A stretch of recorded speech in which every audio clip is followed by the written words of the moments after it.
This is the Unregistered podcast, and I'm Thaddeus Russell. This is a show about ideas, people, and behaviors that are considered inappropriate, out of bounds, or beyond the pale.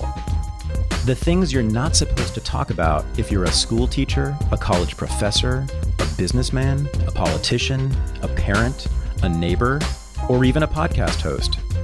These are the things you're not supposed to say or even think if you're a good liberal, a good conservative, or a good citizen. Each week, I'll interview a person who has something bad to say. They might be a journalist or a professor. They might be a porn star or a drug dealer. They might just be an ordinary person with an ordinary job who doesn't care about the rules of polite society.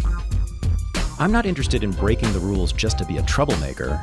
I'm interested in people who break the rules of conventional thought and to expand the scope of what is possible to say in our society. I'm interested in people who make me think. How does a nice Jewish boy from a good home in New York City grow up to be for guns and against democracy? You'll find out soon. This is my interview with David Harsanyi.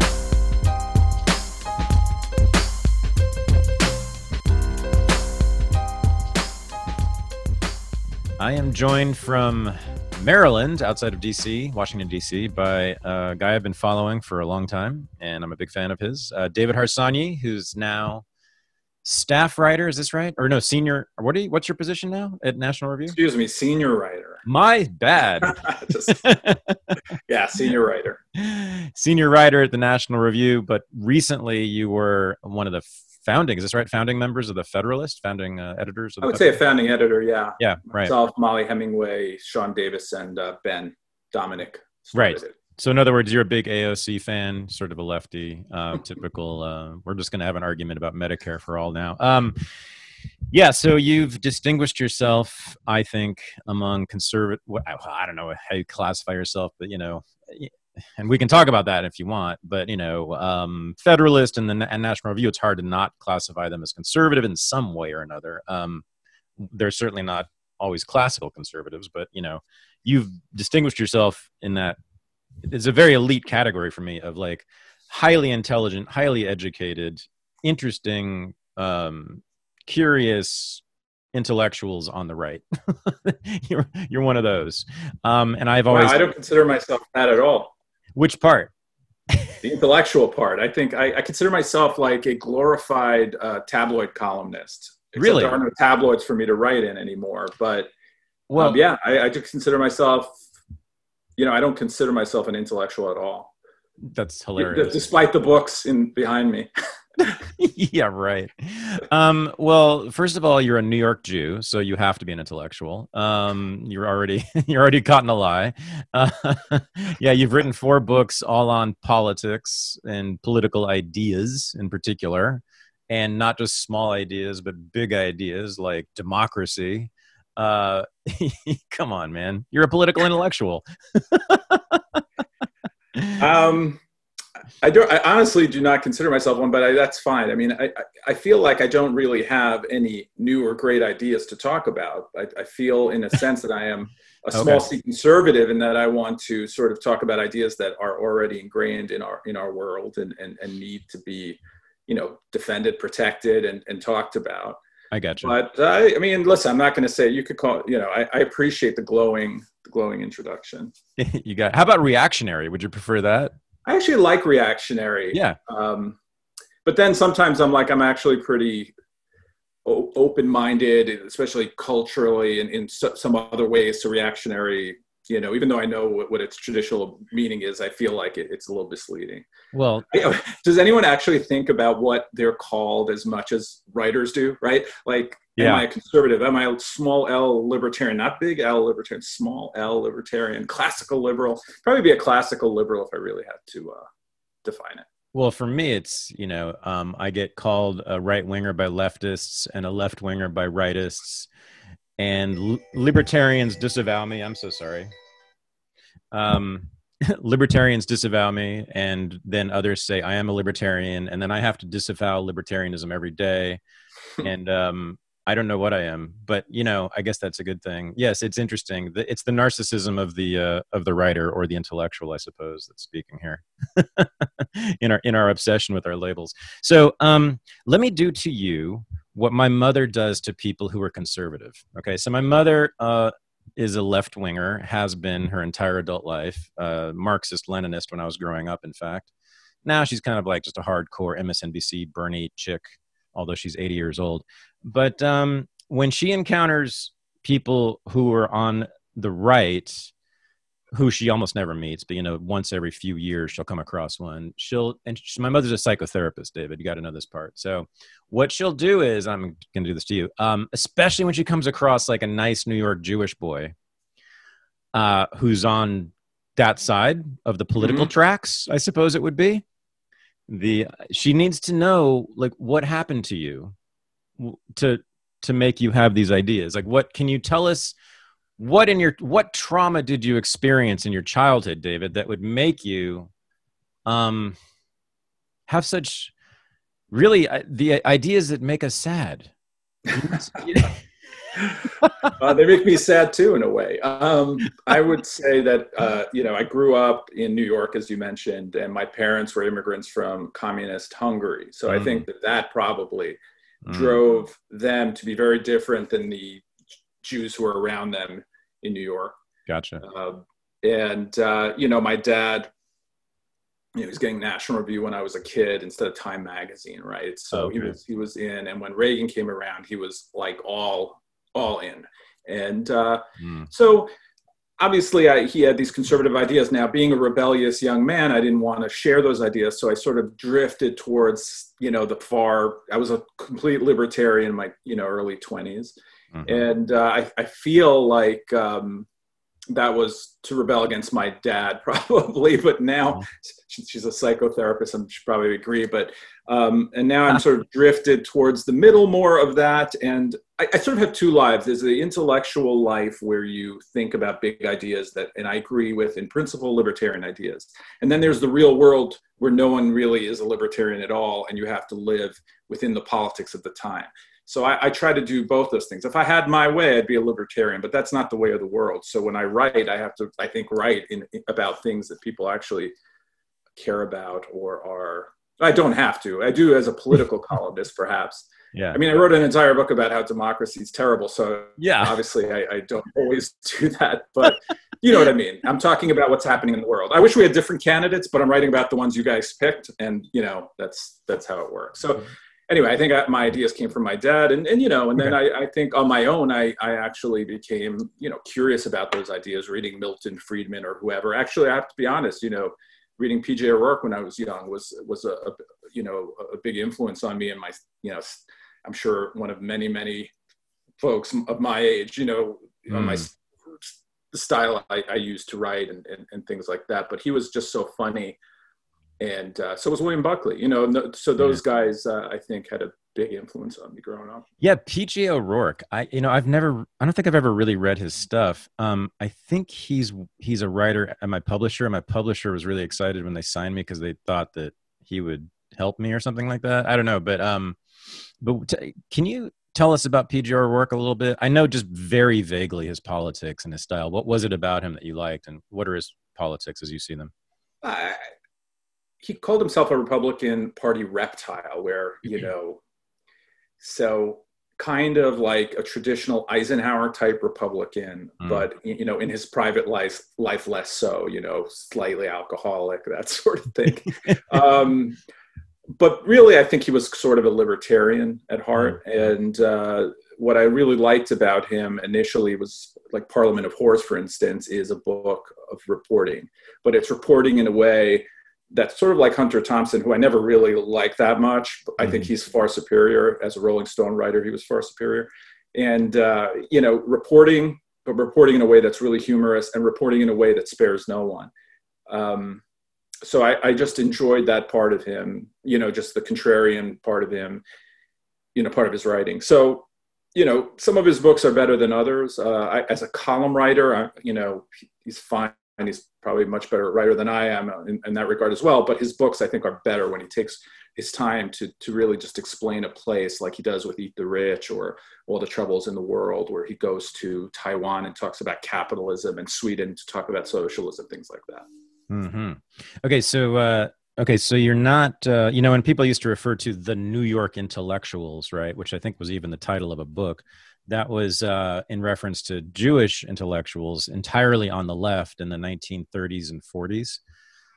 So you're not one of those, even though you're Jewish and from New York. You because your parents had this different. They came later. They came not from the Shtetls at the turn of the century, but they came from a communist regime in Hungary in the 1950s. Did they come in 1955? They actually came in 1968. I think they left. Oh wow! Okay. 69. Yeah, they came later than that. My dad was too young for that. He was like 13, I think, when that 56 revolution happened. I was wondering about that. Yeah, I mean, there's a split within the Jewish community as well in New York, and there used to be, in the sense that you have German Jews who have been here a while. They're usually Reform Jews, and they're very left-wing. Eastern European Jews, I think, especially people who came later, are not as left-wing, especially people who experienced communism, are not as, are not as left-wing. The Russian Jews who left after the Soviet Union fell, they are not as left-wing typically as, more American Jews who have been here for a long time. Yeah, absolutely. So, but you were reading politics early on as a young guy, right? When you were still at home. I started out in sports as a sports writer. Worked for the Associated Press and Sports Illustrated online and Major League Baseball. Oh, wow. And 9/11 sort of really sparked me to try to move over to. I might have seen your that. You know what? I think I might have seen your name. Like, did you? You must have had bylines, right? I must have seen. I actually worked for Sports Illustrated once, called CNN Sports Illustrated online. Yeah. Oh, and, I think I read your stuff. Yeah. Or at least I saw you. Yeah, that's so funny. Yeah. I wrote about baseball and hockey and stuff like that. And I was doing freelance stuff, for NRO and things like that. But I never, And then one day, after 9/11, I thought, I don't know. I had a lot to say, and so switch careers, sort of. Not careers, right? Focus. For those of you new to the podcast, I want to introduce you to our sponsor, Paloma Verde CBD, which is a company out of San Antonio, Texas, run by the couple Carlos and Vanessa Abelar. It's an independent, entrepreneurial, family-owned firm that's been trying to do business in San Antonio despite a lot of obstacles, including the banks, which refused to give them loans, and even bank accounts because they were a, quote, marijuana-related business. But Vanessa and Carlos persevered, in part because both of their fathers suffered from lifelong pain, chronic pain from manual labor, and CBD helped both of them. So they were committed to this, committed to the project of spreading CBD and its benefits to everyone, in part and especially into what Carlos has called the brown part of San Antonio. But they are, I'm very proud to say, our sponsor and have been for many months. And now, as always, you can get 25% off by going to palomaverdestore.com and using the discount code RENEGADE. That's 25% off all of their products. On top of that, if you join their mailing list, you get another 10% off. So that would be 35% off your first order. Then, Carlos and Vanessa have put together what they call the Thad Pack. It's officially known as the Unregistered Combo Pack. It includes my 3 favorite Paloma Verde products, and those are their soft gels. Take 2 or 3 or 4 or 5 or however many you need per day, depending on what the pandemic and national politics is doing to your psychological health. I love their gummies. They come in sour apple and in many fruit flavors, and I eat them constantly, and they help tremendously. But my favorite thing is their high-potency tincture, which you put under your tongue, and it'll help with your anxiety, and for me, especially with my insomnia. So go to palomaverdestore.com, use the discount code RENEGADE, get a lot of products that are gonna change your life and help you, and I thank you. Okay, and then you became a columnist, right? And you worked for the Denver Post. Did you move to Colorado at some point, or am I skipping ahead? I don't know. Where am I? No, not at all. Okay. I mean, so I worked in sports for in the beginning of my career, and then after 9/11, I was reading NRO, and Rod Dreher who was a columnist now at American American Conservative, Right. had put up a corner post that said there are no conservative columnists in America, and these two editors are looking for someone to fill that spot. So I wrote him a letter, and one of them, Greg Moore at the Denver Post, got back to me. And I don't think they wanted to hire me. I didn't have a ton of political writing experience, obviously. So what I did was, for a week, I sent him every day a new column that I would write just for him to see. And I kept like bugging the crap out of him. And he gave me a chance. And I loved Colorado. I loved living there. I loved working at a newspaper. It was like a dream of mine. I sort of caught the tail end of, the newsroom experience. I don't think people really have in those sort of mid-sized cities anymore. Yeah. And I loved working at a newspaper. And I was appreciative of that chance, and they let me do my thing. So I had to start out with a Metro column. I'd write, like, the editor would say, you'll probably appreciate this, go find some old person who, gas prices are high. Let's hear how they're suffering. So I would write a whole column, like, sort of based on like Thomas Sowell's idea that gas is still cheaper than popcorn, right? And we should stop complaining. So I had a very libertarian column there, and some people liked it, some people hated it, but it was fun. Huh. Your love of journalism in the newsroom. I mean, you're talking about me when I was in college and even in my 20s. That was my first career goal, and I was a journalist, and I even worked in a newsroom at the Staten Island Advance. I was a night city reporter. Oh, yeah. And it was it was a regular newsroom in basically a small sized city, which is what Staten Island is essentially. And I loved it. I loved it. I was the editor of both my college and high school newspapers, and that's what I was going to be. That's what I was going to do. But things changed, and I decided to take a more lucrative route and become a professional historian. and then of course, journalism collapsed. So that was a good move in retrospect. But all right. So how long were you at the Denver Post? Like 8 years. Okay. 9 years, something, 2003 to end of 2010, something like that. Okay. And then by then I would imagine you sort of had established yourself nationally. So people started to know who you were a bit. A little bit. I mean, I had a syndicated column start in 2007. So I started out in the Metro section, which I actually loved in a way because I got to go, interview and actually break stories occasionally, things like that. But then I went to the editorial page, which I love for a different reason, because I was on the editorial board and I got to put it this way: people weren't returning my phone calls all the time anymore as a columnist, but when you're sitting, you have politicians coming and sitting at the table there, they can't ignore you. So that was fun. Oh, and I had a national column, and so I was more well known than when I was as a Metro columnist. You got to corner politicians. Yeah, you have senators come in there. McCain was in there when he ran, and it's an interesting experience because I was not a McCain fan, and I can't say I'm a huge fan of his politics in general, but meeting the guy and speaking to him, it gave me a different view of him. He was just funny and smart. He walked in there without any staff. He was less polished in a way than a lot of the politicians. I'm just bringing him up as one of the more interesting times I had there. But you meet interesting people, and it's easier when you have them one-on-one, and not one-on-one, but with a group. When you have them sitting there, it's very hard for them to duck questions in the way they can when you're on the phone or press conference. You're saying that John McCain was not hateful? Not to me. He was funny, and you know what? There were no limitations on the questions I could ask him, and I like that. I think this is important. No one has disliked John McCain more than I have. I don't really hate any politicians, but that's why I tweeted this morning. No one hates politicians more than I do, but I've never wished one would die. Unlike my ex-Trotskyist mother, who said she wanted to put a bullet into Trump's head. So she's probably really happy this morning. But this actually ties in, and I guess we can talk about that. We will talk about this later. But it ties into your critique of democracy in a sense, because it's not so much the politicians who are the problem, it's the people who vote for them, isn't it? Yeah, I mean, it's just a reflection of who we want and who we are. I mean, it's this weird thing where people are so, fickle about everything, but they also change their minds. Like when the Iraq War started, 67% of people wanted to do it. Now, yeah, maybe they were lied to and all of that, but they were lied to because they were not skeptical of the things people were telling them. I mean, that's not why they were lied to, but that's why they were for the war. And then when it wasn't working out, they changed their minds and blamed the politicians they voted for. I mean, what was the vote on the Patriot Act? 99-1 in the Senate. And then, a few years later, everyone's complaining. So Yep. And then if you got rid of the Patriot Act and something happened, everyone would blame the politicians again. So people don't take responsibilities for their votes. Yeah, we will definitely get to the critique of democracy, which is fascinating stuff. So you were at Denver Post. You got some national notoriety a bit. You got to corner some politicians and ask them uncomfortable questions. You found out that they weren't the devil incarnate in person.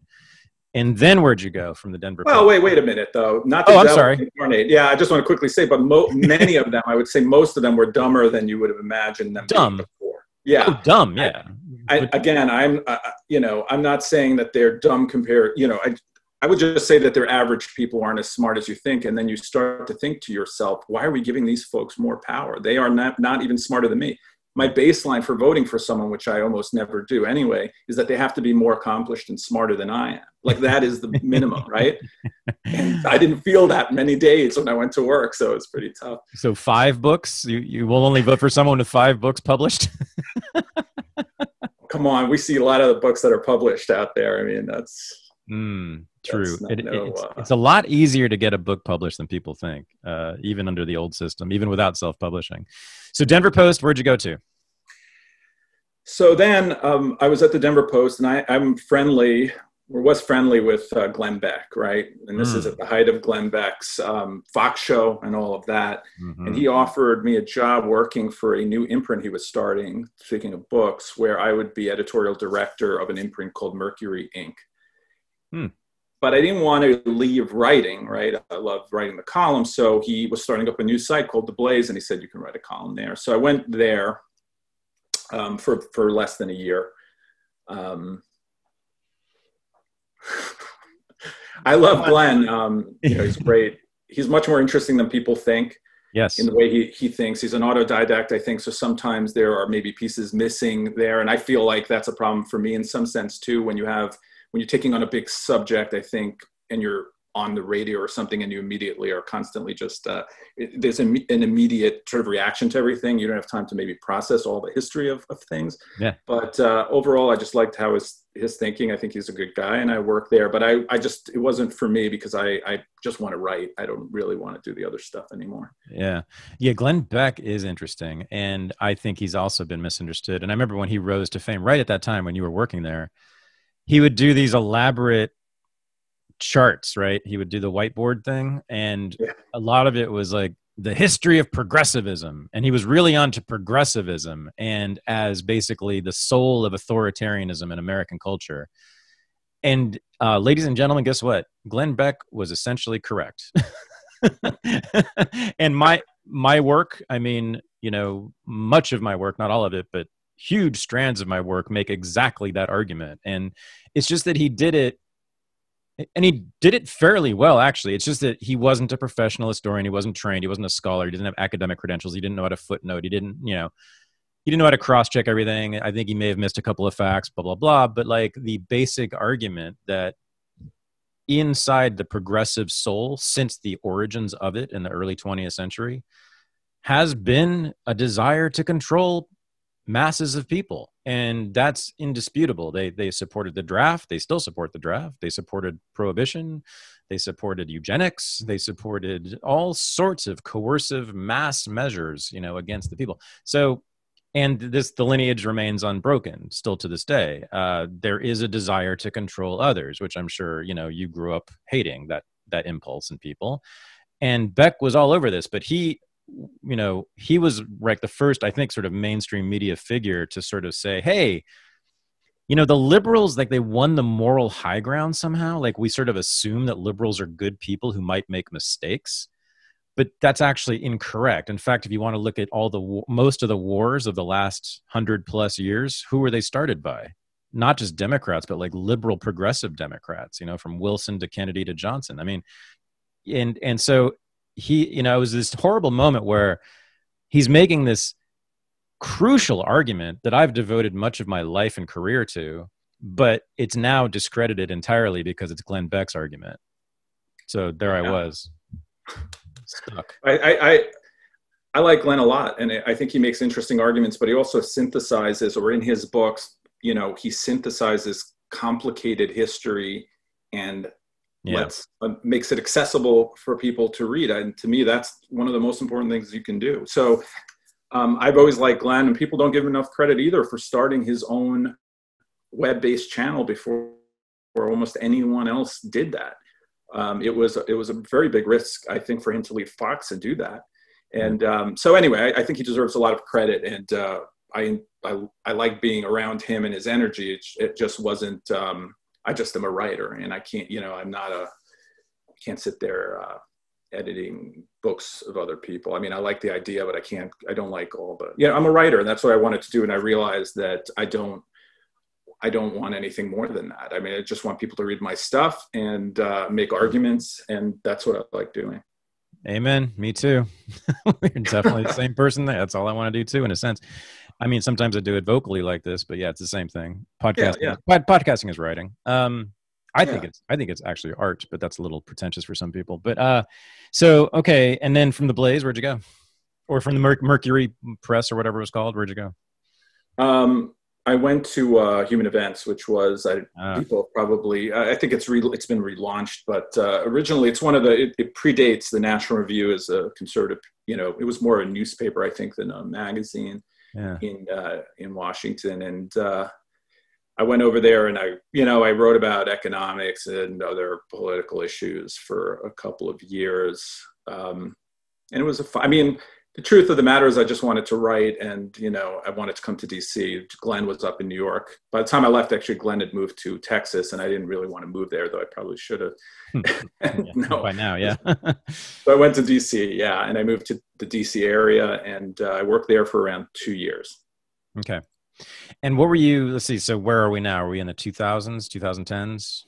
Yeah, 2012, I think it was, when they were going out of business, like many other places, and I had convinced them to keep it. They were going to shut the whole thing down. I convinced them to keep it open. I had pitched this idea where, everything at the time around 2012, everything had contracted. Like, people wanted just paragraph stories with a video, right? Mm-hmm. And they would just bombard people with these videos and things. So I'm like, maybe we should go in the other direction and write longer form stuff. Maybe there are people who actually want to read, pieces.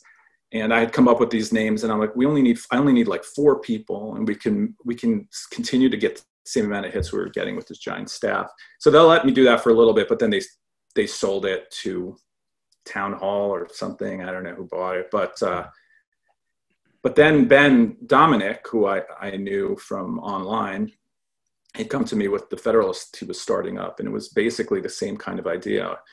And the core of that idea was that we don't.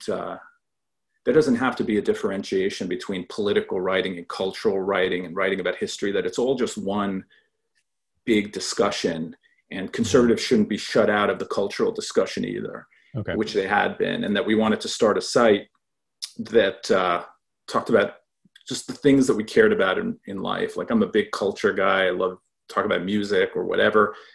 And then, it was Ben's idea, and Sean Davis, who are the founders, and then Molly Hemingway and myself were the first 2 senior editors there, and we launched that in 2013.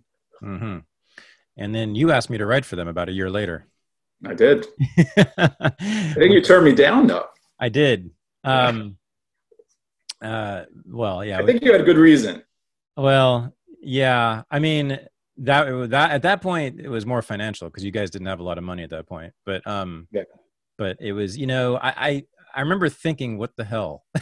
Why am I asked to write for this thing? Because I'm going to say things that are going to piss people off relentlessly. I actually, after that, I sort of found out about the Federalist, and then I became sort of a fan, in fact. And I started listening to the podcast. And I met Ben a couple times, and just like in the Fox News green rooms and stuff. But and then I started listening to the podcast, and I was actually a fan until he had on this guy who organized other ex-military guys to go raid brothels in Thailand and Southeast Asia and turn over the girls to the authorities. And he celebrated this as a great act of liberation. And I knew exactly what it was, which was the state controlling people's lives and forcing these poor girls and women to become good wives and mothers instead of sex workers. But that's another story. So the Federalist has has become sort of big, and they became kind of notorious when their funding sources were talked about in recent years. But what would you say is the politics of the Federalists precisely? Well, it's funny when we started it, and this is, I think we've spoken, or Ben has spoken about this openly, but we didn't really kind of like definitive positions, no editorials. The reason I approach you, and I approach other folks too, who would probably be outside of the mainstream of Federalist writers, is because we wanted to actually get a ton of different kind of voices in there on the right. We didn't want to be identified as, the American conservative might be anti-war, or a neocon magazine or whatever, as far as Weekly Standard, let's say. So, and also people who would speak about weird cultural stuff that wasn't usually spoken about, but also contrarians who would maybe offend some of our readers or get people talking, which I think we did. And on occasion, maybe we went a little bit too far with certain pieces. But I'd rather make that mistake than be boring. And I think that the key for us was never be boring at the Federalist. So I don't think we had any kind of, I think we're all pro-life. I mean, I think that. Yeah, I was going to ask. Yeah. But other than that, I don't think there was any kind of thing that, ideological glue that kept us together. And then Trump happened, and that obviously makes everything a little more difficult. In this environment, you're either on one side or the other most of the time, right? And they don't let you do anything else. So right. And so I've noticed that Molly in particular has been very busy. It's not defending Trump. It's the kind of stuff that I do. I mean, I guess in some cases it's defending Trump with her, but it's more just sort of countering ridiculous claims about Trump. Right? I mean, anti-Trumpism, right? There you go. Anti, yeah. I think that's a perfectly fine position. I take it quite often, though. I think I call him out when I feel like I want to, but I don't have to join the grievance train every time and be hysterical with everyone else every time the guy says something. I find that there's enough of that already. Yeah. And I don't think the media, or most of the mainstream sort of political media, is any better than him really when it comes to telling the truth, frankly. And obviously. Yeah. And I feel they call, they'll say, oh, you're a Trump fan. It doesn't bother me anymore. I used to clear my throat every time I wrote anything. Oh, Trump is really, really bad. But I don't even do that anymore, because I shouldn't have to explain everything I've written about him each time I write a column. So, yeah. Which lie of Trump rises to the level of weapons of mass destruction or the Gulf of Tonkin resolution? Which lie that he's made is even in that ballpark?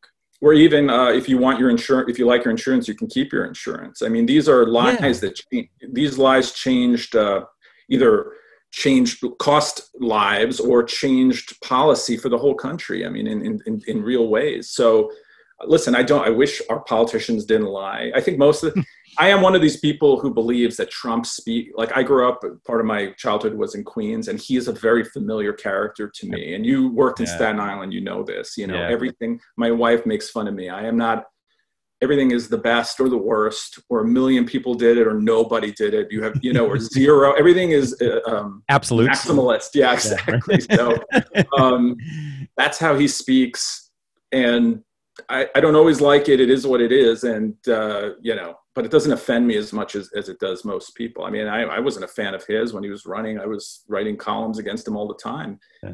He became president, and now I talk about policies and what he's doing and what he's not doing. Right. Back to the Federalist, and I noticed. Keep me on track, man. Keep me on track. That's what I'm here for. You're a wild guy, David. No, you mentioned that everyone at the Federalist is pro-life, and I noticed that too. And I'm not. It was when I was there. I don't know if everyone is there. You don't, wait, what? You changed your mind on this? No, I haven't. I'm just saying I don't know. There might be new writers there. I highly doubt it. No, I have not. I have changed my mind to become pro-life years ago, but not the. That's what I want to ask you about. So tell me how you came to this position. I've been very curious about it lately, this issue. It's simple.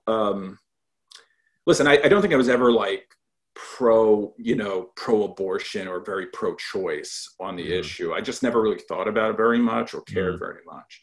But say around the time I had my own kids, and one of my kids was born prematurely and was in danger when she was born of maybe not making it or whatever, and I thought about the issue more. And then I thought about the issue philosophically, in the sense that you can't decide, your perspective does not determine whether something's living or not.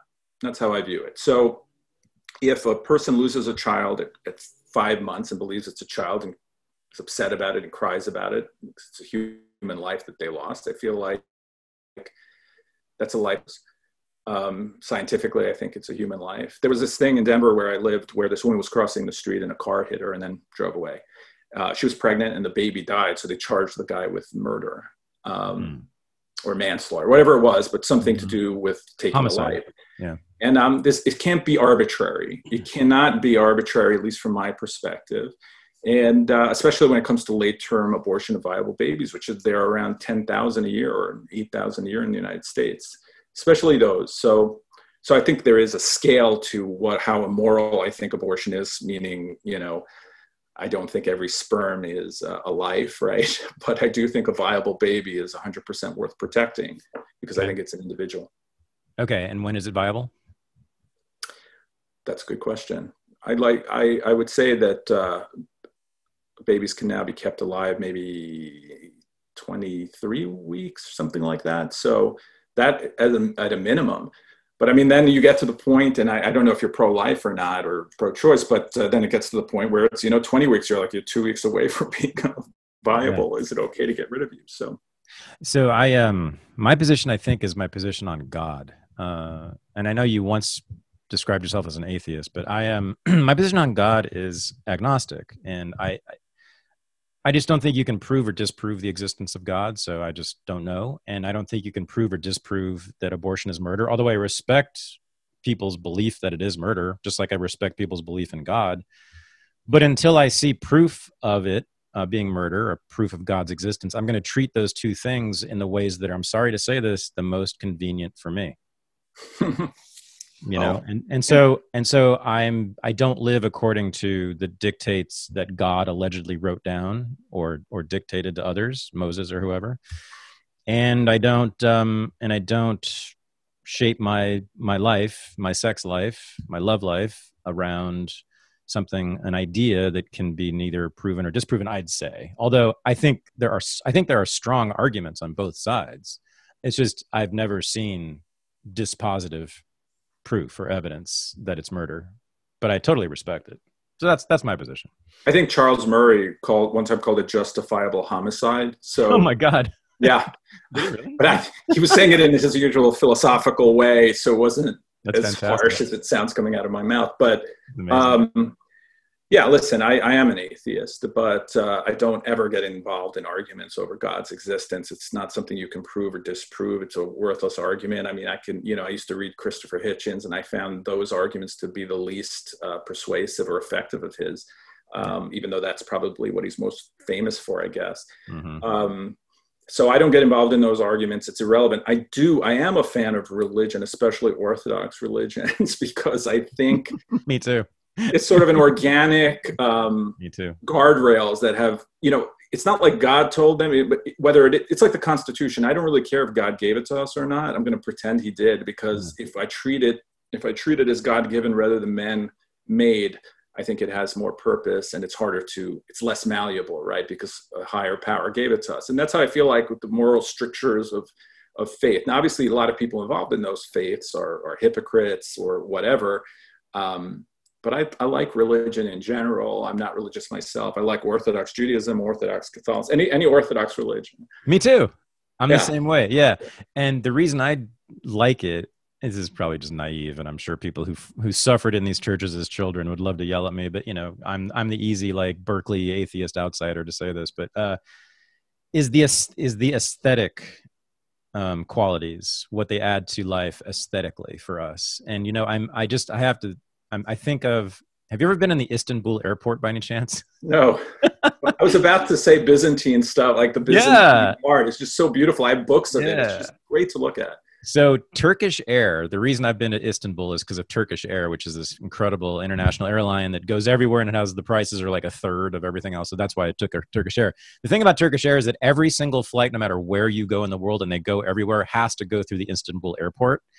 So when we went to Greece, we flew from here to Greece, to Istanbul, then to Greece. But the Istanbul airport, because of its location in the world and because Turkish Air, that's the hub of Turkish Air and it goes everywhere. It's right in the middle of kind of the world. Yeah.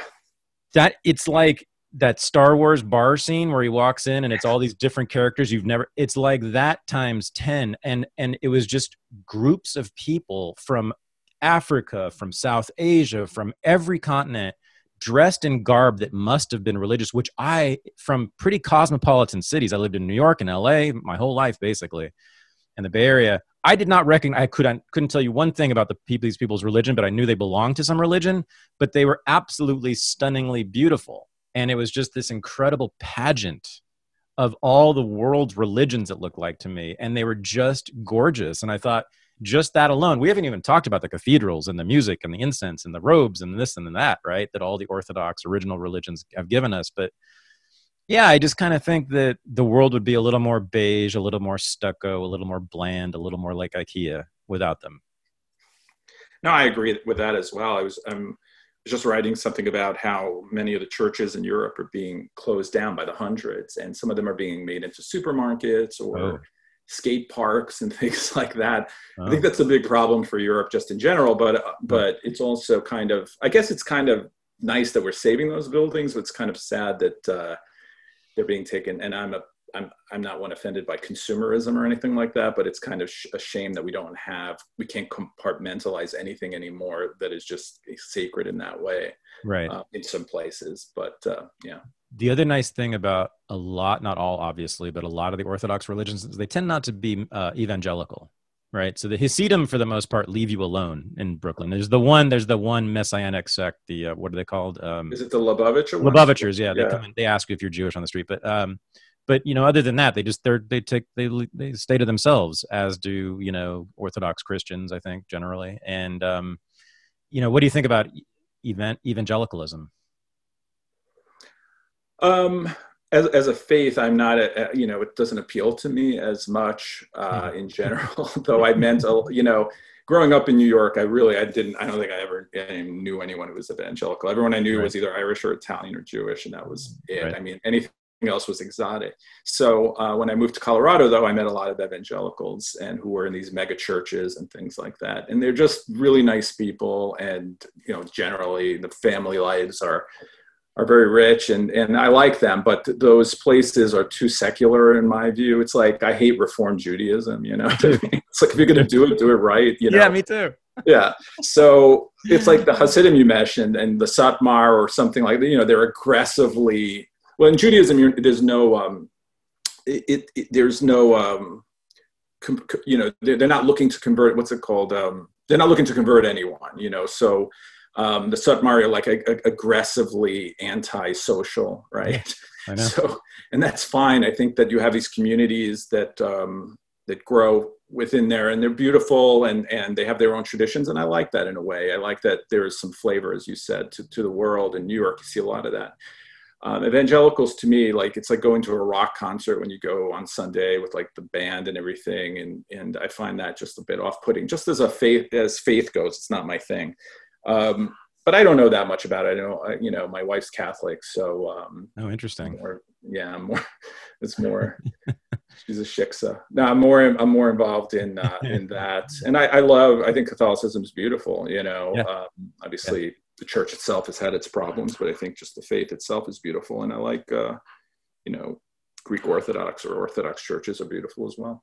I just think so much of political feelings and thoughts are basically aesthetic or psychological projections. I think that a lot of the reason that liberals hate Walmart is because Walmart sells tacky stuff, honestly. I think that diversity is all about having the correct furnishings in your home to show your friends that you have the right colors in your furniture. Like a Franz Klein painting in the background. Oh yeah. That's actually, my girlfriend made that. Oh, that's cool. Yeah, she's a designer, and she painted that just 2 weeks ago. I have to say, I think you're right, especially about like let's say Walmart. I feel this myself. I hate Walmart. I cannot go into that place. It's just not for me, right? My sensibilities are all very left-wing, liberal, cultural, urban. Yeah. But then I love the idea of Walmart because I'm this super capitalist. I love the idea that they're buying in bulk and giving poor people cheap stuff, and also, you know, have all this stuff from outside the country and all that. So but I understand their inclination. They can't separate, I think, those two ideas from each other, right? That it's good for some people and it's not for you. It's because of probably the progressive instinct to try to control everyone, from their shopping habits all the way to their religious habits. Well, the progressives the movement began as an effort to reform the habits of working class immigrants, in particular Jews in New York City, and not just Jews, but especially Jews in New York City, and fully assimilate them into America. And it sounds to me like you have a healthy streak of classical conservatism in you, which would be really uncomfortable with that. And it sounds like you like diversity of cultures, right? I do, but I also worry about assimilation a little bit, and that's a new thing for me. I mean, I think that I think they're holding on to your culture as Jews do. Like, you know, Jewish communities are we allowed to say this anymore? I don't even know. Maybe this is a dangerous idea, but Jewish culture breeds success. I mean, Jews are successful in this country. Clearly. And they're successful because they have certain habits and they have certain cultural norms that make them that way.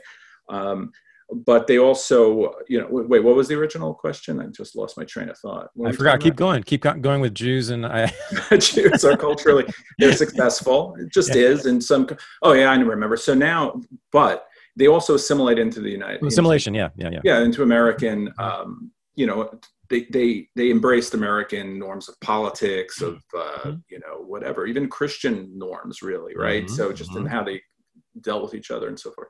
So I think it's very important that kind of assimilation happens. In Europe, they have a hard time doing that, for instance. You know, if you talk about Sweden or elsewhere, where they have a difficult time with assimilation. Americans haven't had that problem. So it's weird. I want people to hold on to their cultures. It makes life so much more interesting for the rest of us. And it's important for them to do it, to have a connection to the past. But it's also important in ways to assimilate, especially when it comes to ideological ways of, you know, freedom, individual liberty, things like that.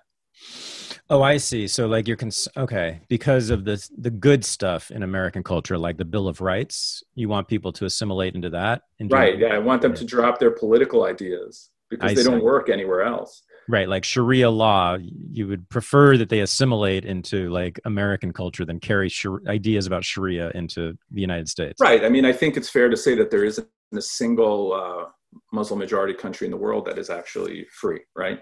Yeah, right. I mean, not by our standards, by their not by our standards. Now, they consider themselves, and the women, and by the way, majorities of Muslim women in those countries totally are down with Sharia law. By the way, they love it. They think it's great, and they completely abide by it. And I think a lot of them talk about it as a form of freedom, right? And with the same argument that many Catholics, traditionalist Catholics, have said to me, that Catholicism is about freedom, that by submitting, I guess, to a higher authority in this way, this makes sense to me. You find a freedom, right? By submitting to the love of Christ or whatever it is you're submitting to, or to Allah, you then no longer have concerns about, you know, the earthly world around you. I guess, does that make sense? That makes complete sense to me, but it's when you take another step and try to compel other people to either accept, not accept you, but to change law that somehow gives you some kind of protection that other people don't get, things like that. I don't have anything specific in mind. And I don't think that happens for the large part here with the Muslim community at all. But it is fair to say that, you know, like I said, you know, there aren't countries that by our liberal standards in the Islamic world would be considered free. And we don't want to bring those ideas here. We want you to bring your good ideas and then drop your bad ideas. And I think that that was the same for people who came from Tsarist Russia or from, you know, monarchies or from wherever else. It's not some special ask. So, you know, I have been more worried about assimilation. Especially, I think it's important to know English. I mean, I never would have said that a long time ago, you know, when I was a full-blown libertarian, but I think that's kind of the cultural glue that is necessary for you to succeed here. We want everyone to succeed, so. You're reminding me a little bit of Douglas Murray. Is this fair? In what he says about Europe, that the European civilization is basically dead or almost dead, and it's being destroyed by an massive influx of immigrants, and who don't share European cultural norms. Is that right? Is that correct? Except I would just end it with, and that's the fault of the governments for not doing enough in the right way to assimilate those people. Because I think that it's okay. Okay. You know. Well, this is what I want to talk to you about, Mr. Libertarian, or maybe not. So how do you want to assimilate them? Yeah, it's difficult to say that there is any kind of law that can be passed to say, oh, now we're assimilating people, that, oh, this is an effective way to assimilate these people. I mean, you have to worry about the numbers of people clustering in certain places who aren't assimilating, right? I don't know that that's happening here. I'm not saying it is. It's just a concern of mine after looking at Europe. Yeah. So I think it's just more a cultural attitude towards newcomers. And what we have some built-in vows that are helpful. For instance, we're a geographically huge country with already built in tons of different sorts of minorities, religious, racial. So it makes it a little, everyone's, sounds like a cliche, so I hate to use it, but everyone's an immigrant here, right? At some point. So you already have sort of a built-in cultural view of assimilation that goes from generation to generation. I also think because we're a meritocracy, even though I don't know that people believe that anymore, because of our capitalistic society that we have, people are incentivized to achieve more here than simply been in Europe, where you have welfare states where you have people can come and just, live off the government for as long as they want. Hmm. So you value a diversity of cultures, but you worry about immigrants assimilating into at least parts of American and European culture. Definitely European culture. I think we do a pretty good job, actually. Okay. Well, I'm just trying to flesh out this argument, and I'm trying to maybe. Yeah, I don't know that it's an argument. I think it's just being concerned about something and not fully having worked out how I feel about it. I think in the United States, if I listen to Pew polls and whatever, everyone's assimilating fine. But I have to say this again, I think if you destroy our ideas about the Constitution and you say that it's garbage and you say that this country is founded as a slave state and it's garbage, okay, then you teach that in schools, which they are doing now. I know it from my own kid's school. Yes. Then you're going to have a problem because, then why is anyone here? What's special about this place? Is it just because you can make more money here? I think that would be a problem. Wait, I like that. I want the nation. Wait, that dissolves the nation state. Why don't you want that anymore? You used to want it. I'm not an anarchist anymore. You said you were at one point, right? Close. Yeah. Early on. Yeah. Yeah. So wait, man, come on. I think maybe you're at like a pivot in your political journey here. I don't know, but is this what's happening? Because you're now moving, you're cutting against the grain of libertarianism and anarchism here. Yeah. I don't feel like I'm definitely not a big, a big L libertarian at all anymore. I am definitely a big free market guy. I'm definitely for as much individual liberty as we can possibly give people. But I think that the things that make this country good at having that kind of society, or better than most, is that is the Constitution, and that, has protected individual rights in a way I don't think that other constitutions in the world have, because those other constitutions they're treated as man-made malleable things. So I do worry about the corrosion of the Constitution and individual liberty, and helping preserve those things. It's a complicated argument. This is just things I've been thinking about lately. I'm not like we should stop immigration. I don't believe that there's an assimilation problem really in this country, not anything widespread or that. But I do worry that we would become more like Europe, and that would be a problem.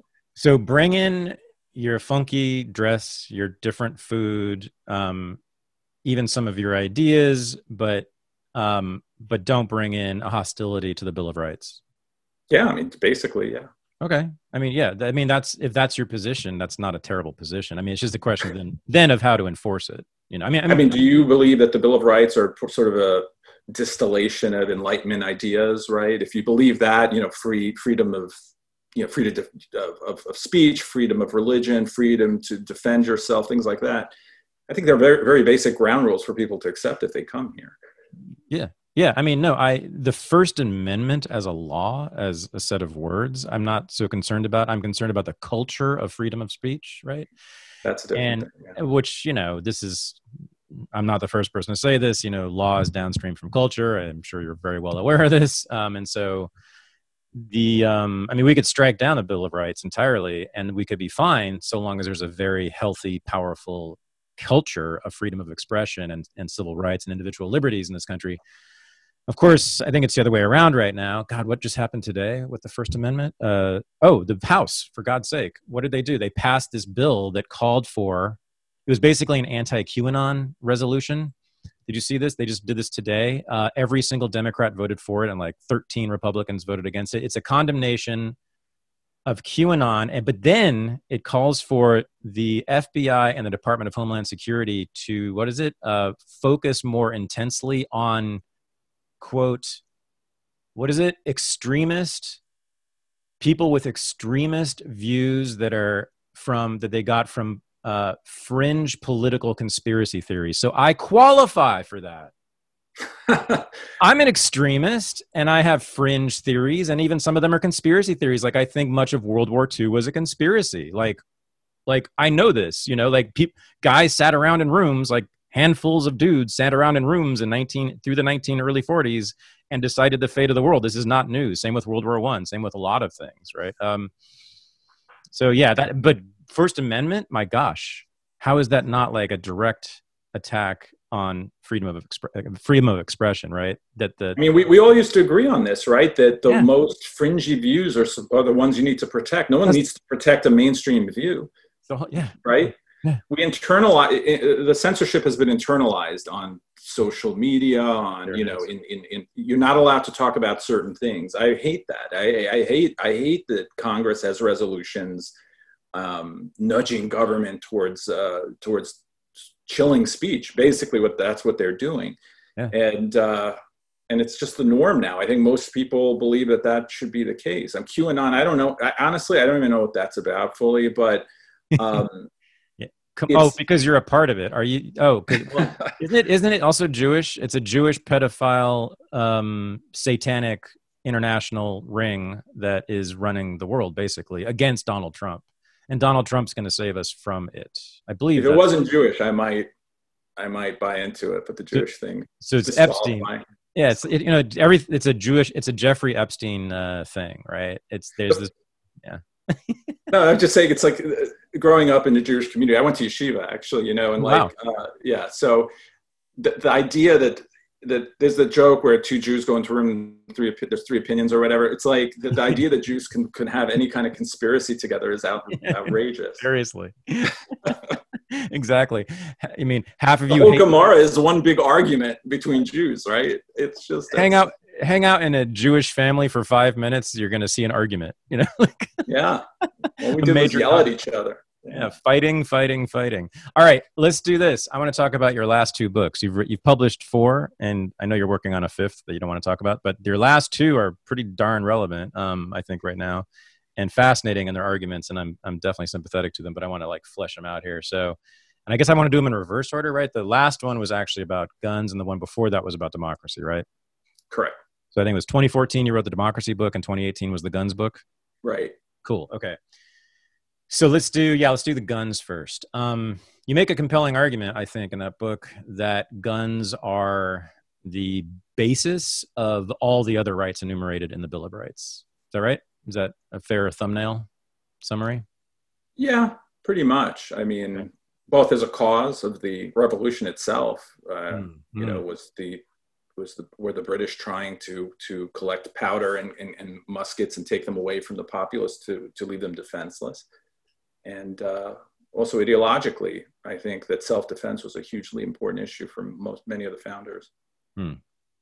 Now, again, I hate to keep coming back to your background. This isn't so much about being Jewish, but more about being a New Yorker. Like growing up as I did and as you did in large metropolitan, super liberal cities where no one has a gun except cops. Intellectually, I'm with you, I guess. But this is the hard one for me. I'm still scared of guns, David. I'm 55 years old and I'm still afraid of guns. I finally shot one about 5 years ago for the first time. That was the first time I'd ever touched a gun in my life. And so I just, I I want to hear more about why it's a good thing that there are more guns than human beings in the United States. I don't know that it's a good. You see, I've never been one of these people who believes that it's great that there's more guns than people in the United States. But guns exist in the United States. So once they do exist, I think people should be able to have them if the government has them. I'm sure you, obviously you know this, but you have people arguing that the Second Amendment's about hunting or the Second Amendment's about defending your home. And that's part of what the Second Amendment is. Actually, hunting is not part of it at all, but defending yourself is certainly part of your property, your family, yourself. Mm-hmm. But the main reason for the Second Amendment is to protect you from the government. Yeah. The government right now, even with all its problems, we don't need to have, we're not going to have a revolution tomorrow, but we've had revolutions. And if you look at world history, we've had many revolutions. And the reason that the United States for 200 years has had a relatively, other than the big Civil War, I guess, has been able to maintain individual freedom for people in many ways, more than in other places, is that we do have guns. I mean, I see people on Twitter threatening to line people up like the French Revolution and kill them for having the wrong opinion. Mm-hmm. But the wrong people have the guns in this country for that to happen. And, yeah, no, I'm serious. I mean, so it's the wrong people had the guns in the mid 1700s as well. The British were terrified of all the people who had guns, and government should be a little terrified of the people, not in a terroristic way, but in the way that you can't just bully them around. At some point, they are going to defend their rights. So that's a more theoretical idea right now. I don't want militias out on the streets. As for your personal aversion to guns or the reason you don't like guns, I mean, I was that way too. I moved to Colorado. My dad had a gun. He had a jewelry store. He was robbed in New York, and then he got a gun to protect himself. Wow. So I had seen a gun, but I had never really fired one. And then until I moved to Colorado, I went out shooting with Dave Kopel, who's I don't know if you know who he is, big lawyer, Second Amendment lawyer, and real big brain guy. He took me out shooting, and it was tons of fun doing it. And then I just got used to the gun, and I was no longer scared of it. And if you ever met any of these kind of like hardcore NRA types, I don't call them gun nuts or anything, but they're super serious about what they do. They're very careful. They care about safety. They're not, waving their guns around like you see in the depictions of these people in movies.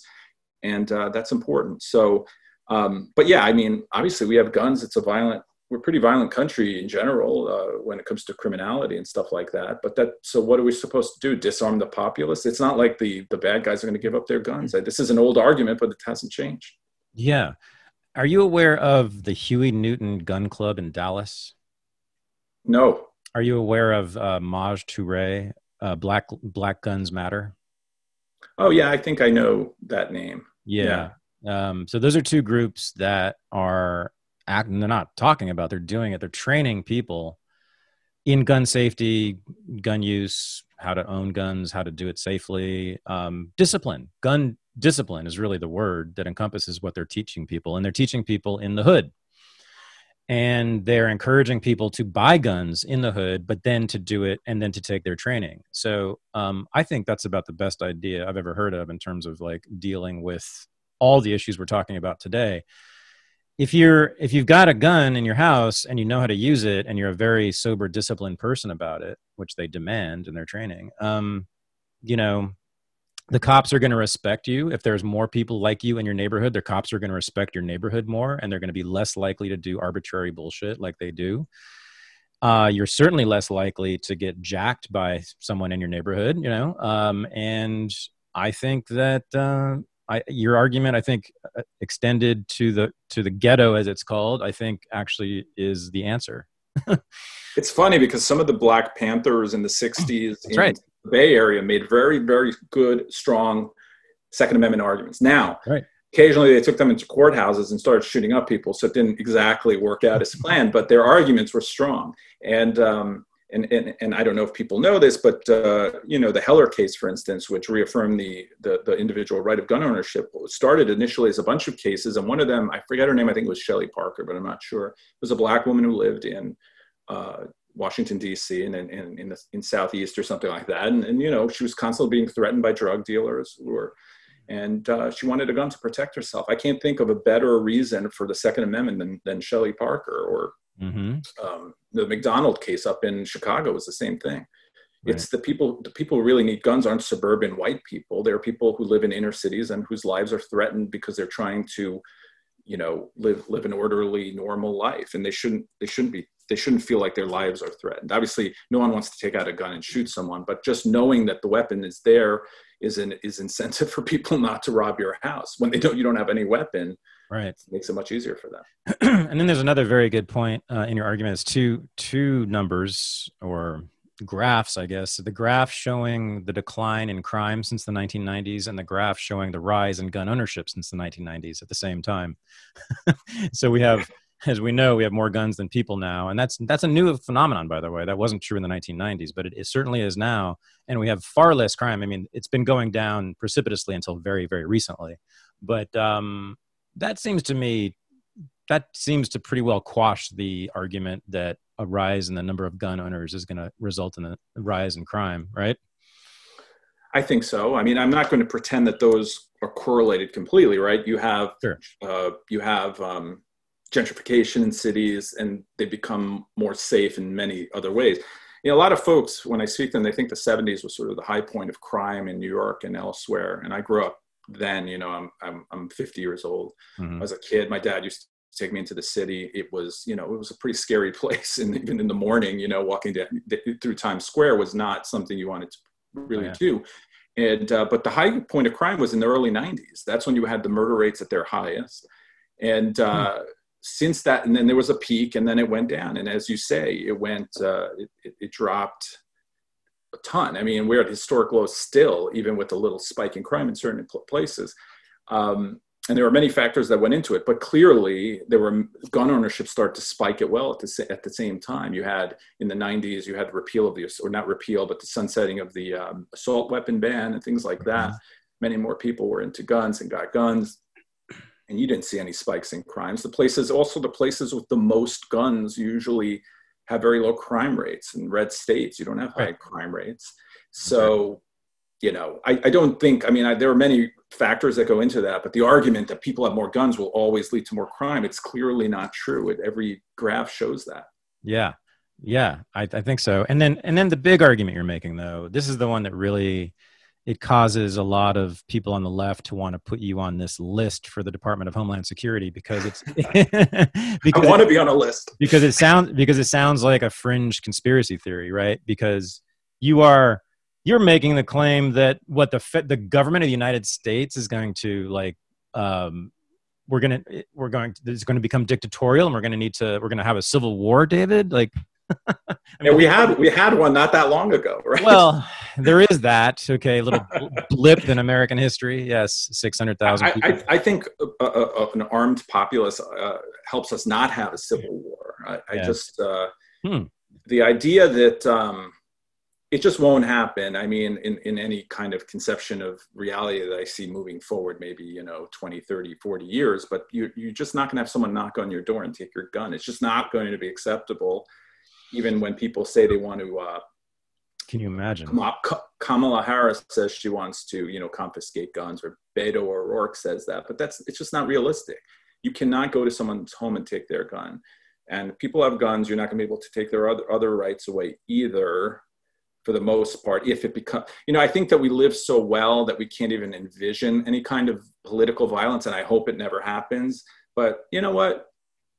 It's an insurance policy against that sort of thing. And I would almost invite the federal government to go door to door in, let's go with Bozeman, Montana, and the 6th Ward of Houston, which is, I think it's the big black ghetto in Houston. Please go door to door and confiscate all the guns, Kamala Harris. I just think that'll go great for you. Well, in the 70s, so before the late 70s, the NRA was sort of just like a sporting gun group. And then in the 1970s, they were politicized. And part of that was because the feds had been banging on doors and sort of for very frivolous or like weird reasons, they would take people's weapons away, right? So if you had like a parking ticket and you had a gun in your trunk, they'd like confiscate your weapon. They were constantly confiscating weapons. And that was part of the pushback, and that kind of, I don't want to say radicalized, but sort of energized that movement. There was a lot of anti-gun, anti-government policies of the Fed for different federal agencies, policing agencies. Right. So the left has been telling us for 4 years that Trump is a fascist, a Nazi, a dictator, that he's a threat to American freedom in general for the people of the world, and yet they want him to confiscate all of our guns. Makes sense. And they don't want Supreme Court justices that limit the power of government. They want to empower the government to do all kinds of things federally, and they want to take away everyone's guns, and yet they're supposed to not be the fascists, right? Yeah. I don't even understand the argument. Well, here's the thing. Like once the Bernie people and the Trump people realize that they're the same people, then we're going to need some guns because what the Bernie people and the Trump people want is for large sections of the population to work directly for the federal government, right? Doing public works projects. That's a very popular thing on both sides there. The Green New Deal, Joe Biden, I guess he's sent now. What's his plan entail? How many of us are going to be working for him in building solar panels? Millions? Did I hear? Be a lot. Yeah. I heard millions. You need a lot of solar panels. Yeah. I think he said millions, but he said that's much less than the Green New Deal, which is true. Like the Green New Deal, I'm pretty sure like all of us will be working with an American flag on our shoulder. And then with a Donald Trump picture on our breast, I would imagine, because that's, if he's gonna be the boss, that's what a federal jobs program is, guys. And in the New Deal, who took over the federal works projects? All of them was the Army. The Army ran them by the late 1930s. So he's the commander in chief, guys. That's what you're asking for, AOC. But right? They don't. They're hypocrites, right? I think they want to empower the government, but every time. So, for instance, they want to legalize through DACA all dreamers. Yep. Which I agree with in law, but I don't think that the federal government should be able to do it in that way. But then when he wants to change it, they decide that the courts decide he can't do that. So they want the power to be just instilled in Barack Obama to govern like a king, but not Donald Trump. For instance, I mean, this sounds conspiratorial a little bit, but you have governors all over the country now. They act like dictators. And I mean like Roman dictators, in the Republic when they would like be dictators for a year, right? Yeah. They have taken power upon themselves to simply ban churches from having services. There's no legislature, there's no debate, there's nothing. They just do it, and everyone has to now participate in their lawmaking. They can be fined or jailed if they don't listen. That doesn't sound like America to me. It doesn't sound like the way things are supposed to work. No one seems to have a problem with it on the left. So right now, I live about 5 blocks from a major hospital in the Bay Area. There are 5 people in it with COVID. I'm sure all of them have comorbidities too, but there are 5 people. We have been in lockdown, David, since day 1, and we've never left. We haven't even gotten out of phase 2 here, out of 4. Yeah, and Gavin Newsom, you're right. He's Caesar. I mean, honestly, there's no legislature, right? They decree things, and then everyone has to follow them. They can be fined or jailed if they don't. Their businesses can be shut down. This is it. Okay. Do you follow Sam Harris? Do you hate Sam Harris the way you're supposed to? I don't hate Sam Harris. You're supposed to. So here's why you should hate Sam Harris, because this is the brand of liberalism that Sam Harris has been preaching. What does Gavin Newsom rely on? Not the legislature. He says, I've consulted with scientists. I hate that. We're following. This is the politics that Sam Harris has been preaching for years and years and years, that liberals should follow, and they finally are. I just realized this. Thank you, David. It's like, I don't think science is supposed to work that way. Not even religion works that way, right? Like, so, right. I'm just going to speak about Judaism. Like, you have the Gemara, you have rabbis arguing over what the Torah means, right? Yeah. In science, people argue about what things mean or what works or doesn't work, but yet they just say we're following the science, which doesn't even mean anything, right? Yeah, right. It's like on global warming. So I'm not skeptical so much of global warming science as I am that it doesn't matter to me, because the world is what it is, and we need fossil fuels to have modernity, and that's just life. So I can't follow the science because it's like jumping off a cliff, right? So science is not everything. It's certainly not a religion, and it certainly has to be tempered with trade-offs, etc. But well, the other thing about science, another tangent. The other thing about science is that and scientists will be the first people to tell you, it changes its mind every minute. I think that's kind of what you were saying, right? I mean, and so what does following the science mean? Right? It means following the debate in science. What does that mean? But yeah, I agree with you. All right, let's talk about the idiots who put Gavin Newsom and Andrew Cuomo in power. let's talk about democracy. This is your other book that came out in that was 2014, and man, this is the one where, you know, my dating pool gets really small real fast. You know, when I when I start talking about democracy, especially around here. But I started having skepticism about democracy about 25 years ago, and it's just grown and grown and grown and grown to the point where I'd say this year I'm fully opposed to it. And your book helped me for sure. I have many. The thing about me is, like, I have many arguments against democracy, not just 2 or 3, but yours is really powerful. So let's go through it. What the hell's wrong with you? Why do you think that people shouldn't rule? You will not be surprised to learn that book didn't sell a ton of copies. My really? anti-democracy book was not popular. I would say that my views on democracy were formed very young, because I was a punk rock kid, right? And very music snobby, right? Indie rock, whatever it was. And so if everyone likes something, I assumed that it was garbage, right? Yeah. Too many people like something, its appeal is too wide, and it is not challenging enough or interesting enough, right? So I remember that. I had the same view, that like adolescent music snobbery. About if my indie band signed with a major, they were out. Like, will not buy any more of their albums. Because they're sellouts, and because too many people will know who they are and like them. Totally. Which is, it's juvenile, right? Because they can be good music on a major label. Of course. But it was also like, and just off topic, you know, it's like progressive rock. They were too good playing their instrument, like they were too proficient in their instruments, so I couldn't like it. Like, they're not Flipper. They're not Flipper, damn it. Yeah, exactly. I love Flipper. I want 1 chord. I don't want 2 or 3. But anyway, so that evolved into thinking, like, you know, that about mob rule, and you know, just how people are manipulated emotionally by the press, or manipulated by politicians, or manipulated by their own emotions, right?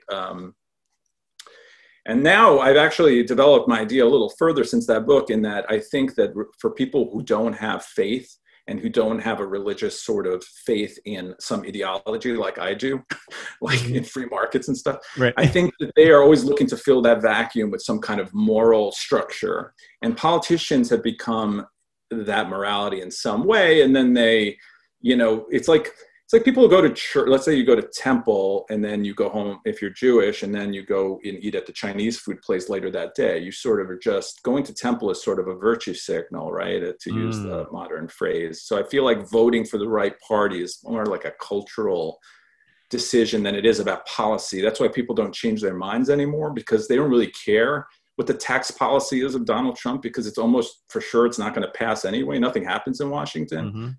So I think you see more real politics as you get more local, which is why I'm a big fan, obviously, of federalism, and even federalism within a state, whatever that's called.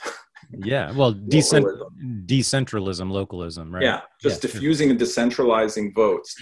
And progressives, they want democracy. They want centralized democracy from DC now that they think they have the majority of people agreeing with them. And you know, I think that's incredibly dangerous, and maybe the most dangerous thing that's happening in this country on a political level is the idea that just because you can have 51% of people agree with you, you should be able to lord over the decisions of the 49%.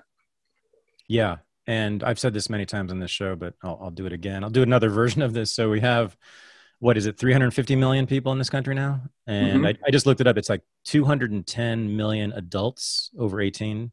So that means roughly 210 million who are eligible to vote for the most part, except for felons, I guess. Spread from Maine to Florida to San Diego to San Francisco to Seattle to Alaska to blah, blah, blah, with every damn ethnicity and color and religion and political idea represented right inside these borders. And Americans are infamously ignorant, not just about politics, but about world affairs in particular. And as you were saying, and we agree on this, I mean, I think it's pretty clear that most of their decision-making on politics, when they do make decisions on politics, are based on aesthetic choices, cultural choices, following norms, looking good to their neighbors, having a BLM sign in their window, all that, signaling properly.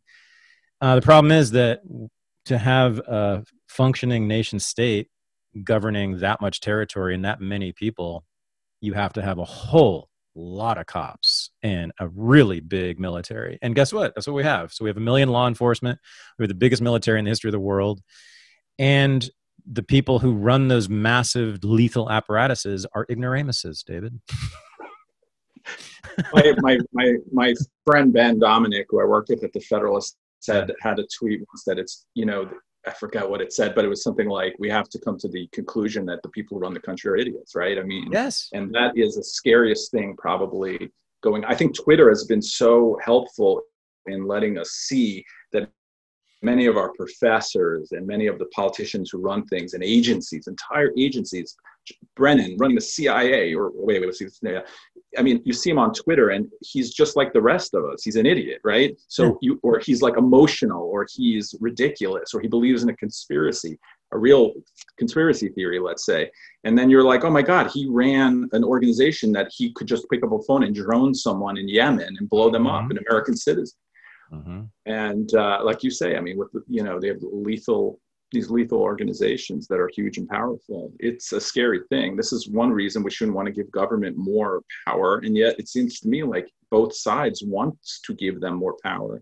Yeah, it's right with, let's say, tech companies. Do they think that that power, once bestowed and once government is instilled with it, will not turn it on them at some point when the left is running things? I never can understand why we want to give more power to government.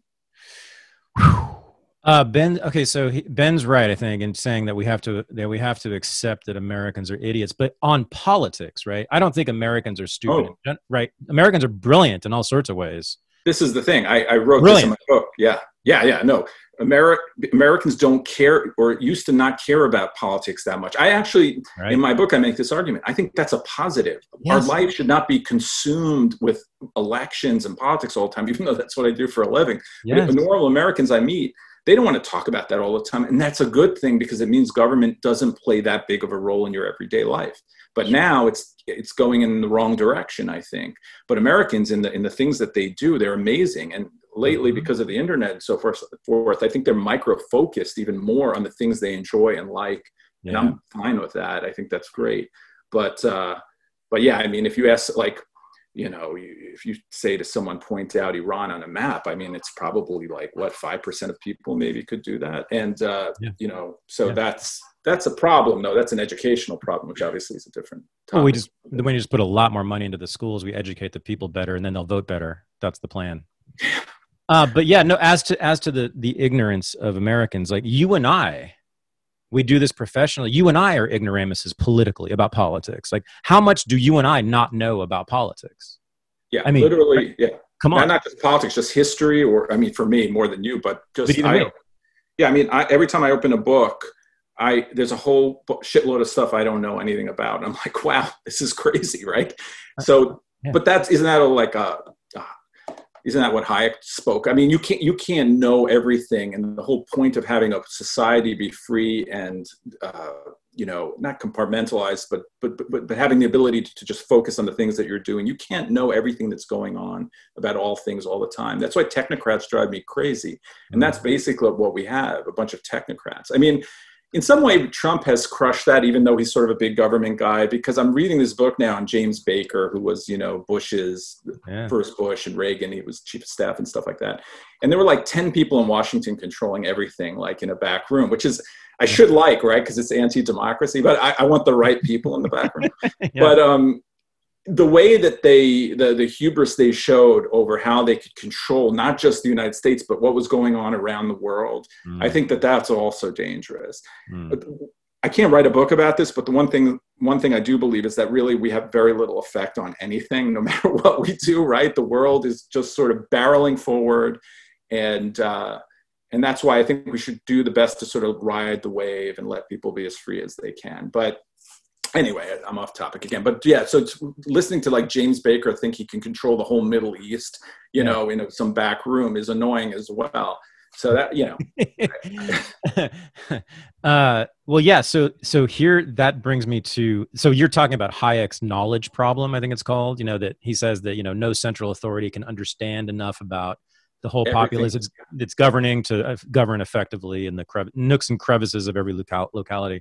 Well, so that brings me to the reason I originally dumped democracy had nothing to do with your argument, which I agree with as well now. It's that, imagine if we were living in a true participatory democracy and that you and I were both fully devoted to that project, super small d Democrats, right? That we really wanted to govern, you and me as the people, right?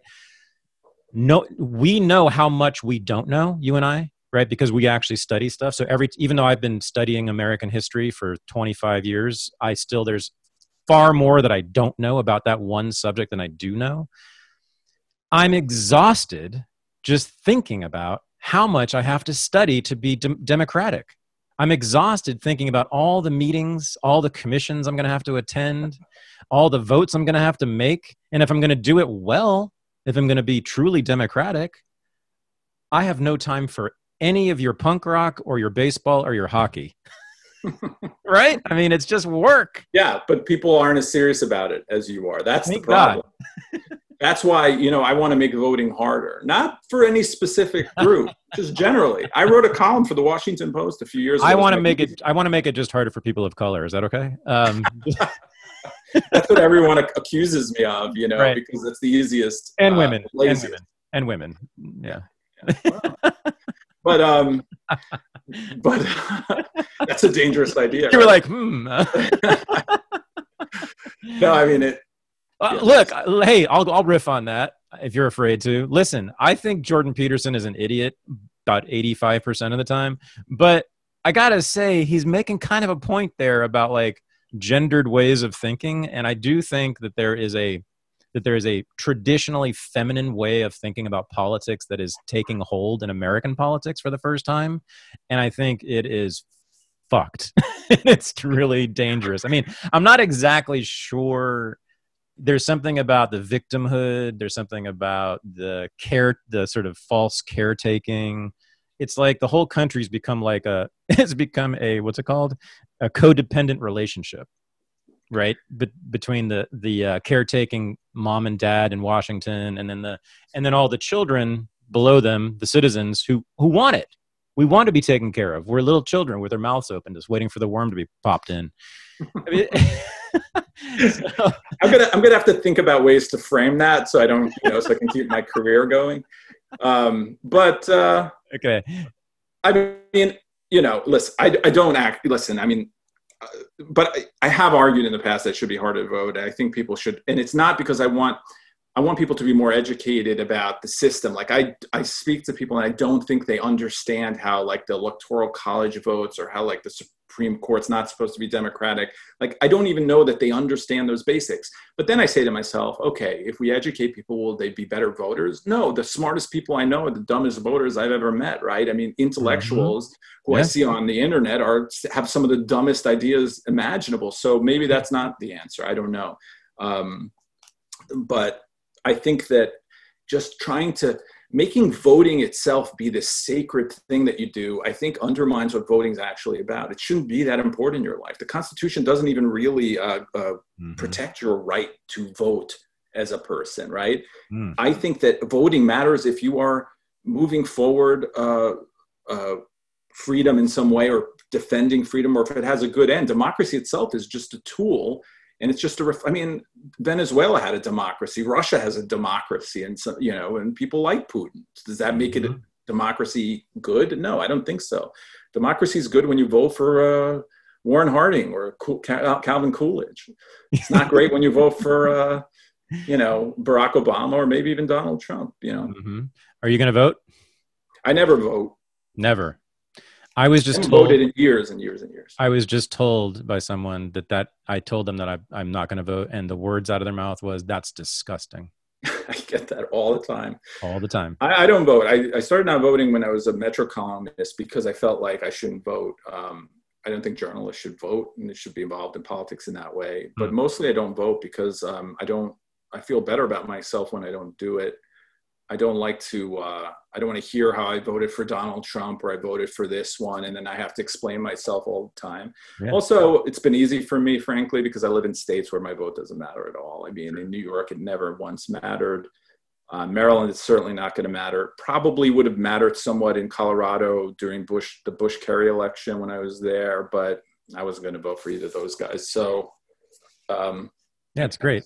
I recommend it to all my friends. When your guy who you voted for drops, a nuclear bomb on children, you have to take responsibility for it, don't you?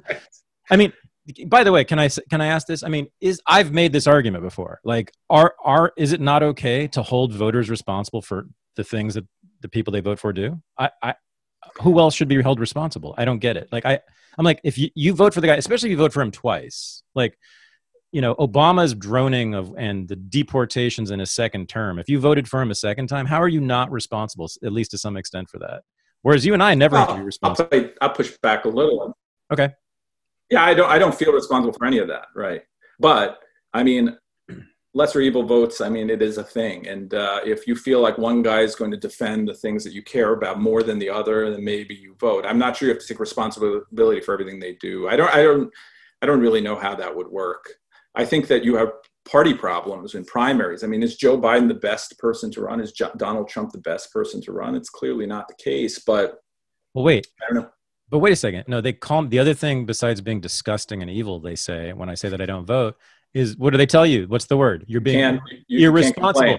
You're being irresponsible. Oh, they tell me I can't complain, which is ridiculous. Right. Non-voting is a choice. It's the third choice. But wait a second. But I'm sorry, but like if I'm irresponsible by not voting, then you're responsible when you. Oh, I see what you're saying. Yeah. I mean, you listen. Certainly, you take it's your fault that person is president. So the thing they do is partly your fault. Now, it's partly the fault of the parties for getting the wrong guy or what. But how many good presidents have we really ever had? Like my favorite president is Warren Harding. So Garfield. He lived the shortest. That's a good one. So, I mean, you have Washington. I think it was him who lived the shortest. One of the wasn't it? It was the other guy. There's two guys in the late 19th century who lived for like just a couple months in office. Yeah. Harrison and Harding. Or Harrison. Garfield was one of them. But anyway, I like those guys the best. Yeah. Well, I mean, Washington I like because he gave up power in a way. So I think that was admirable and it sort of set the stage for things. But after that, I mean, I thought Thomas Jefferson was a terrible president. Oh, it was terrible. Yeah. And others as well. I mean, you have Wilson. He was like one of the worst. But I like Warren Harding for many reasons. I hope to one day write his biography. Oh, tell me about Warren Harding. Why do you like him? Well, he turned back tons of what Wilson had done, which was basically fascistic, right? He did not involve himself in European politics after the war at all. He desegregated the civil service after it had been segregated by Wilson. He gave one of the bravest speeches in the presidential history when he went down to Birmingham in 1920, I forget what year one or whatever it was, and spoke in front of 30,000 people and demanded civil rights for African Americans. It was one of the bravest moments there was. He deregulated, he inherited a huge recession and he cut spending, and it was the shortest recession in American history. True. Tons of other things. He was a real liberal. He was not an elite guy. He, was a reporter who became president, and a true kind of populist in the way that I like it, not in the way of, now he was for there. I don't like everything about him because he was he wasn't for free trade with other countries and things like that. But right. In general, I think he was one of the bravest and best presidents we had. And he's constantly on the bottom of every presidential ranking list all the time. And it drives me nuts. So I just want to because after his presidency, the left, and later even FDR called him a fascist, they sort of, destroyed his reputation because of the Teapot Dome scandal and things like that. They made it sound like he was a part of that, which he never was. There's no evidence, but they made him sound like some kind of, they made it sound like there was this huge debauchery going on in the White House, which was not true, and other stuff like that. I mean, the guy did cheat on his wife for a long time with one woman, but anyway, he wasn't a perfect man. Let's put it that way. And he drank during Prohibition, famously. Yeah. Right? Oh yeah.